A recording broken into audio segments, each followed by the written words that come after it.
Hello, everyone. Today we are once again delving into Nietzsche. In a previous video, we briefly touched on his ideas, but this time we will specifically focus on his conception of morality. Nietzsche, a German philosopher of the 19th century, stands out for his critical approach to traditional philosophers, such as Socrates and even Schopenhauer, although the latter initially influenced Nietzsche to the extent of dedicating a book to him before distancing himself from him later on.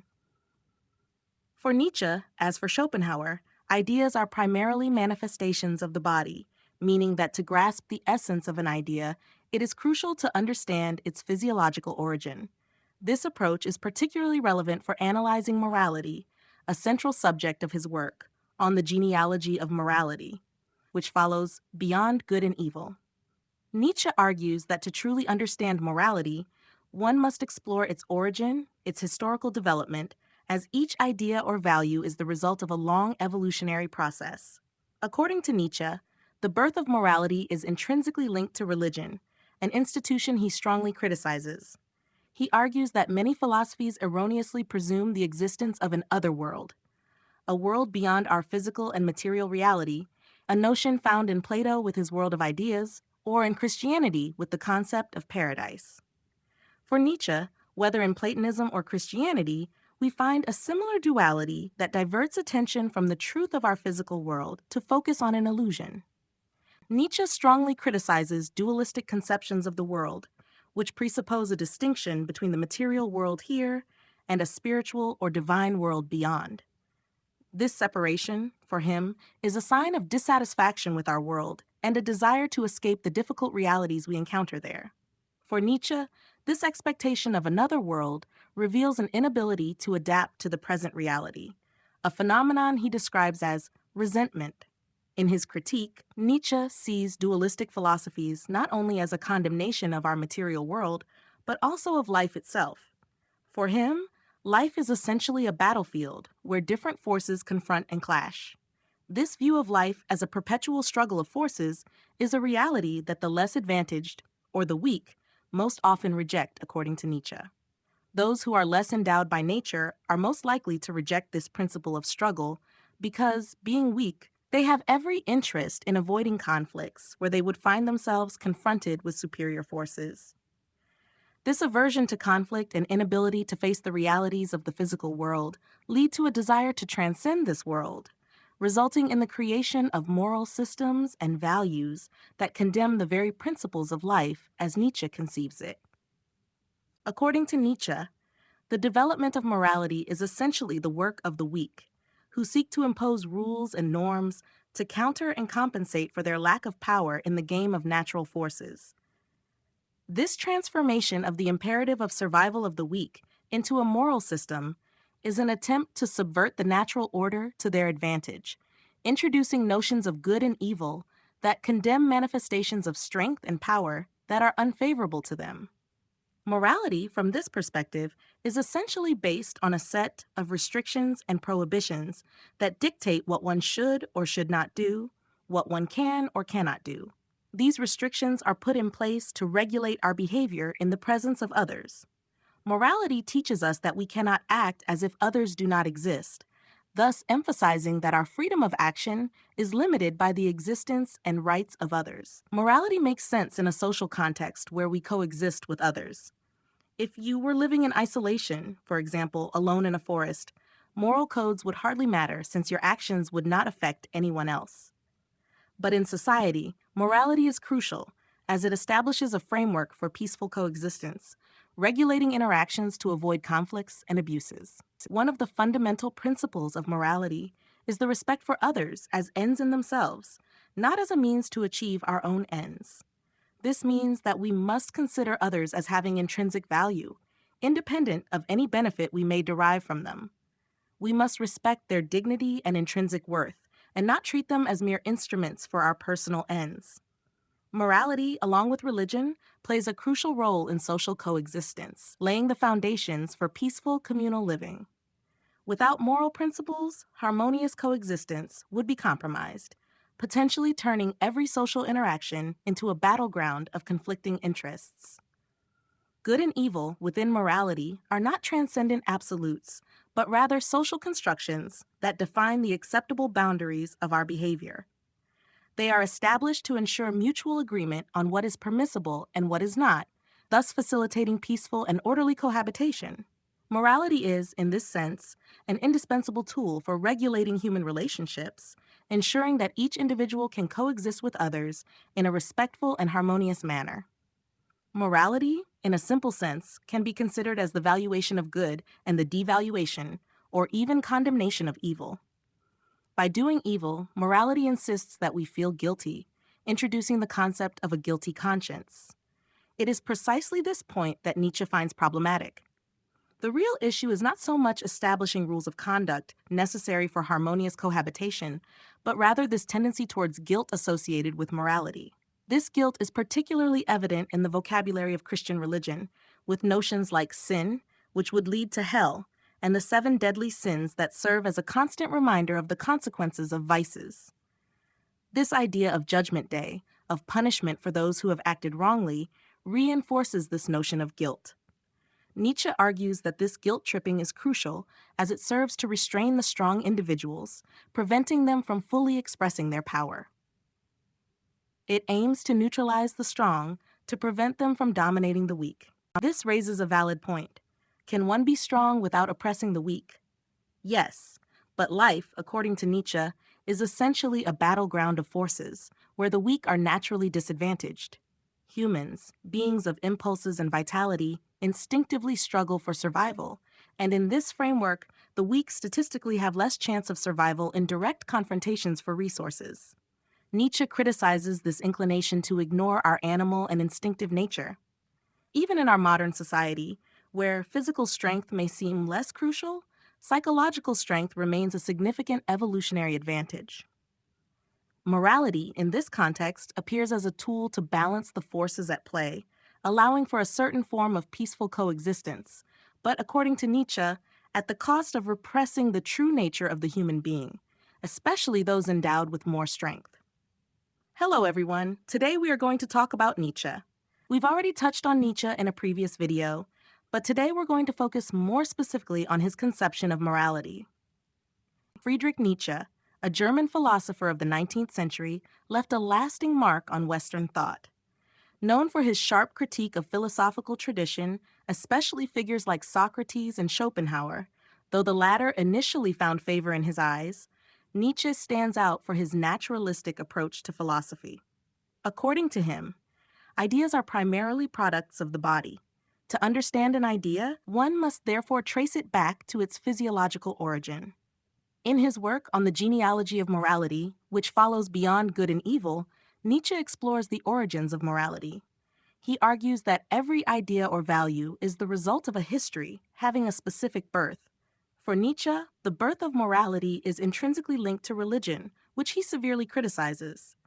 For Nietzsche, philosophies that advocate for a beyond world or a world beyond ours, such as the Platonic world of ideas or the Christian paradise, show a rejection of our world, an inability to accept it as it is. For Nietzsche, this dualism between a material world and a spiritual world is symptomatic of a philosophy of resentment. These philosophies, according to him, are expressions of weakness. They emanate from those who are least favored by nature and therefore reject the principle of strength and confrontation. Life, for Nietzsche, is a conflict, a battlefield where forces clash, and it is in this context that the weak invent morality. Morality, according to Nietzsche, is a system of prohibitions and limits that serves to protect the weak from the strong. It is based on the idea that, since others exist, we cannot act as if we were alone. Morality obliges us to respect others, to recognize their dignity and intrinsic value, prohibiting us from treating them simply as a means to achieve our own ends. This conception of morality as limitation and as a means of social coexistence shows, according to Nietzsche, that moral rules were created to allow the weak to protect themselves from the strong, by preventing them from fully expressing their power. Thus, morality becomes a strategy for the weak to regain power, neutralizing the strong through guilt and prohibitions, which allows for a more peaceful but also more constrained cohabitation. For Nietzsche, Morality is not simply a set of rules for living together. It is a weapon that the weak use against the strong to survive in a world governed by conflict and force. In this configuration, the weak are disadvantaged, which forces them to resort to cunning and indirect strategies to reverse the power dynamic. Let's imagine the weak locked in a room with a stronger individual. In a direct fight, they would be the loser. However, if this confrontation took place in a courtroom where the laws protect the weak, the power dynamic would change radically. In this legal framework, the one who has used their strength becomes the guilty party, not according to the laws of nature and vital principle, but according to moral rules and the laws of peaceful coexistence established by society. According to Nietzsche, the principle of morality is the self-institution of goodness by those who, in reality, cannot afford to be anything other than good, the weak. For Nietzsche, being good is often a necessity imposed by the inability to exert force or by the desire to avoid retaliation from those more powerful. Thus, by establishing their goodness as a moral value, the weak create a moral system. Of course, this perspective may not be shared by everyone, and it is not my intention to persuade anyone to adopt it. The goal is rather to present a different viewpoint on the origins of morality, often considered a spontaneous phenomenon or inherent to human nature. Nietzsche suggests that morality can also be the result of a pragmatic realization, the need to limit the expression of force to ensure survival. In most moral systems, what is valued is kindness, generosity, and consideration for others. For Nietzsche, however, such values do not truly belong in nature, where life is defined by constant conflict and the clash of forces. This radical vision invites us to rethink the nature of morality and its role in regulating human relations within society. The bird of prey does not ponder the morality of its act when it hunts a lamb. For it, the lamb is not an enemy, but simply a source of food. Conversely, the lamb, fearing the bird of prey, may feel animosity towards it, perceiving it as a direct threat. This illustrates Nietzsche's idea about the origin of our moral judgments. For him, good and evil are not transcendental or absolute concepts from heaven, but rather human constructs designed to protect us. Nietzsche, as a naturalist, always seeks a natural and physiological explanation for our ideas and cultural productions. According to him, notions of good and evil essentially serve our personal interests. If we are in conflict with someone stronger, it would not be wise to confront them on a front where they excel. Instead, it is in our interest to demonstrate that their approach, based on force, is illegitimate and condemnable. By persuading others that the use of force by the strong is reprehensible, we can evoke general disapproval against them. Thus isolated, the strong loses influence and power, especially in the face of a united majority of weak individuals. This is how Nietzsche defines morality, as the weapon of the weak. Through their unity, those who are individually weaker collectively create a force capable of rivaling the strong. If the weak form the majority and reach a consensus on what they condemn in the strong, then they can effectively exert significant power.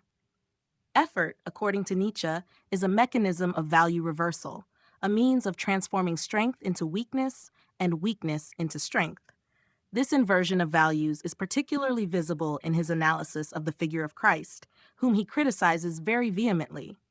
The Passion of Christ, his crucifixion, is perceived by Nietzsche as a sanctification of weakness and a beatification of powerlessness, glorifying passivity.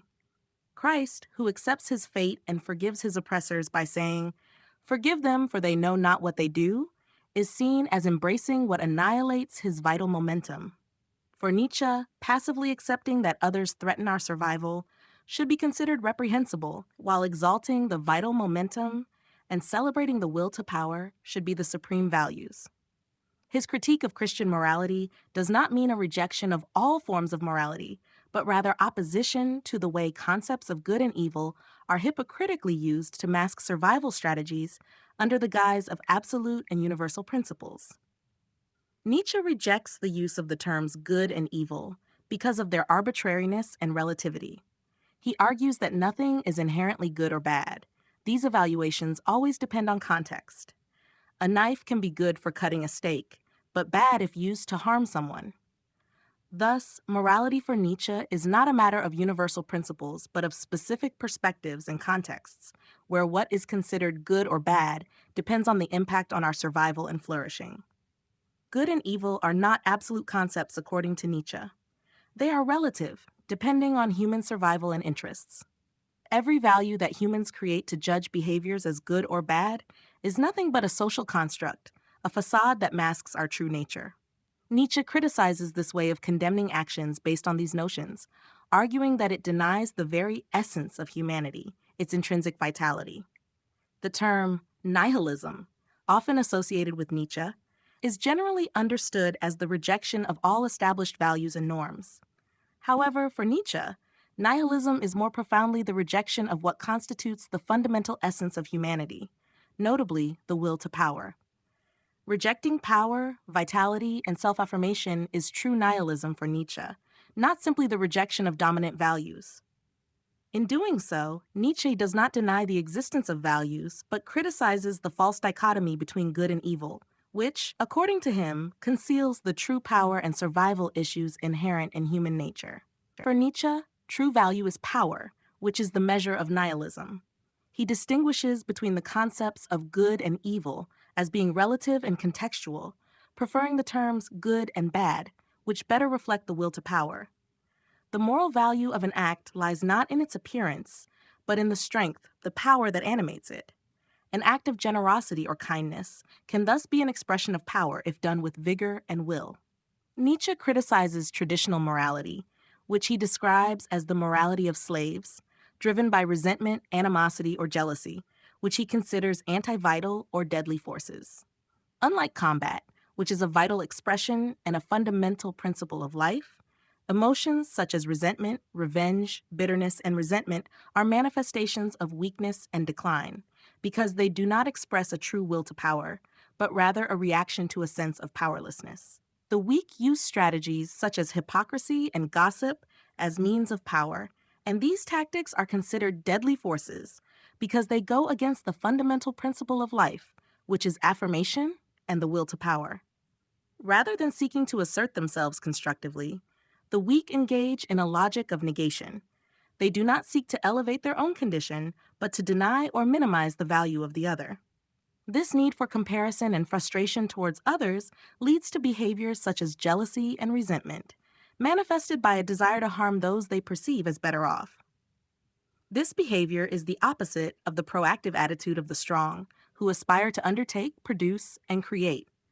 The strong act independently of the weak, asserting their vital power without the need to suppress or diminish others.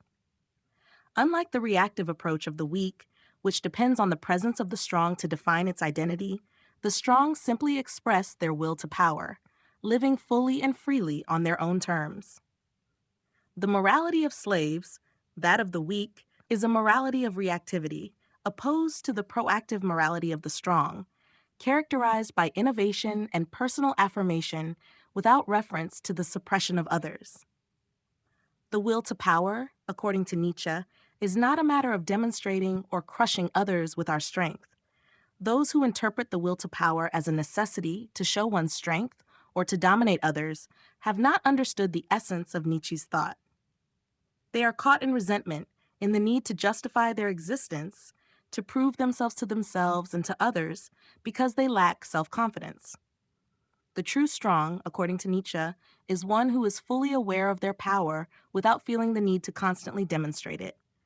A common example is that of professional fighters, such as boxers or MMA athletes, who outside the arena are often peaceful and do not feel the need to seek conflict. They do not have to prove they are strong, they simply are. The desire to prove oneself the best is often inversely proportional to the conviction of actually being so. Wanting to prove one's worth is a sign of doubt. Nietzsche's overman, on the other hand, has nothing to prove. Their essence is not to react or position themselves in superiority over others. Being an overman is to transcend the need for external validation. It is not to attach importance to the judgment of others. The true strong, the overman, does not react to the weak. They are above it. It is the weak who react to the strength of the strong, seeking to assert their existence in response to perceived superiority. The strong live in self-affirmation, independently of others, and this is the opposite of nihilism, which rejects the authentic values of existence. The strong is not the one who reacts excessively to the actions of the weak. If ever they do react, it's because they perceive the weak as a potential threat or as someone trying to rival their strength. In such cases, the strong will exert their force, but only if they believe that not doing so would be to relinquish the vitality within themselves.